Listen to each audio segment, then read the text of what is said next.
By the end of 2024, the foreign currency reserves of Gazprom, the Russian state-controlled monopoly supplying pipeline gas, has shrunk more than 50-fold. Over the past year, the company reported a net loss of 1 trillion rubles and an operating loss of 192 billion rubles. In other words, Gazprom was losing approximately 3 billion rubles every day. Despite these losses, Gazprom still managed to export 32 billion cubic meters of gas to the European Union in 2024, compared to 2018-2019, when the company supplied nearly 6 times more, 180-190 billion cubic meters annually.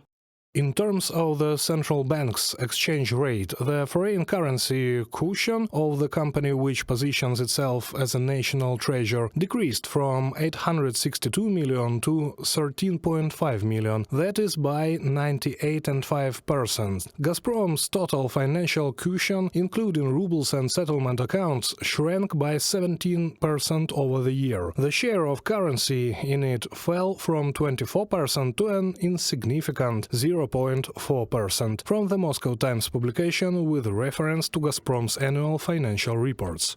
Once a thriving giant that oversaw gas exports from the Soviet Union and later Russia to Europe for decades, Gazprom is now selling off real estate assets to stay afloat. Additionally, Reuters reports that the company's management is planning to lay off around 40% of its headquarters staff. It is likely that this optimization will soon extend to employees in other divisions.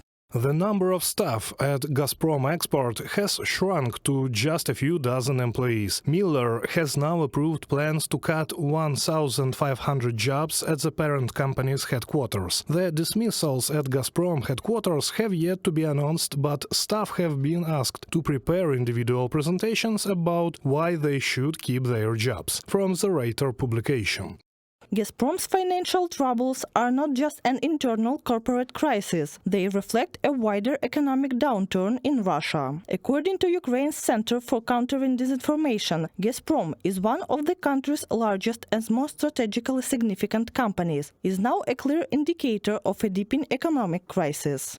Due to massive financial losses, Gazprom has been forced to cut spending. The main reasons for the company's financial decline are sanctions and the drop in gas exports to Europe, which was once its primary market. Meanwhile, Russia's enormous war expenses mean that the state can no longer afford to support the company. From the message of the main Directorate of Intelligence of the Ministry of Defense of Ukraine on Telegram.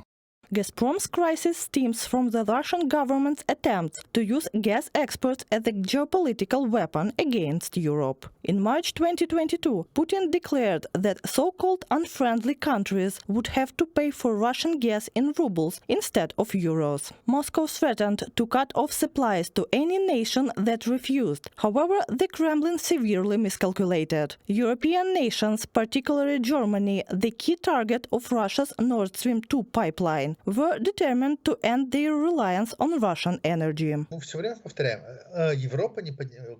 We keep repeating, Europe does not buy Russian pipeline gas, but we keep forgetting why. This was not simply Germany rejecting Russian gas, it was Putin who cut off German buyers. Well, before Germany supplied advanced weapons to Ukraine and long before the first Leopard tank touched Ukrainian soil. Over the years of Russia's full-scale invasion of Ukraine, the EU has not only maintained its stance against Russian gas, but has strengthened its sanctions regime. New restrictions have been imposed on liquefied natural gas and Russian-operated tanker fleets. The United States has also reinforced its sanctions on Russia. Despite mixed signals from Washington regarding future sanctions policy, analysts see no reason to worry about the rollback of energy restrictions. I doubt that energy sanctions will be lifted easily or quickly. In many sectors, Russia and the US are direct competitors in energy markets. Removing sanctions would not benefit American businesses. In fact, it would hurt US companies, revenues and job security. After losing the European market, Moscow attempted to negotiate a new gas deal with China, including the construction of the Power of Siberia 2 pipeline. However, both Beijing and Ulaanbaatar have so far refused to approve this project. Russia's attempt to shift its gas exports eastward has ended in failure, and with Ukraine shutting down the last transit route for Russian gas into the EU as of January 1, 2025, the future of Gazprom and Russia's gas industry as a whole remains highly uncertain. Reported by Katerina Bastun, Valeria Nekipelova, UATV News. Since the beginning of Russia's full-scale invasion of Ukraine, the aggressor's army has lost over 900,000 military personnel. These are the figures provided by the General Staff of the Armed Forces of Ukraine. Of these, approximately 250,000 were killed, according to the Ministry of Defense of the UK. These are the largest losses Russia has suffered since World War II. The highest number of casualties are among people from remote regions of Russia, particularly ethnic minorities. Far fewer casualties come from Moscow and St. Petersburg. Putin and the Russian leadership highly likely place significantly less value on the lives of ethnic minority Russian citizens from impoverished regions, with Russia recruitment efforts consequently focused disproportionately on these areas. From the Ministry of Defense of UK post on X social network. Russian army losses are perceived by the Kremlin as news from a distant country, experts explain. For Putin, war is far more important than human lives. However, the death of hundreds of thousands of Russian citizens awoke little sympathy among the Russian people as well. This is evidenced by a survey conducted by the Levada Center. In February 2025, the level of support of Russia's war against Ukraine rose to 80%, the same level as in March 2022 following the start of Russia's full-scale invasion of Ukraine. To clarify why this is happening, for example, to suppress protests in Novosibirsk, the Murmansk Oman Special Purpose Mobile Unit would be sent. And to suppress protests in a hypothetical city like Orel, the Vladivostok Oman would be flown in. This shows how far apart these regions are, which makes these losses seem like news about a war in some distant, unknown country in Africa, Latin America, or Asia. Therefore, such losses don't matter to them because they don't see them firsthand.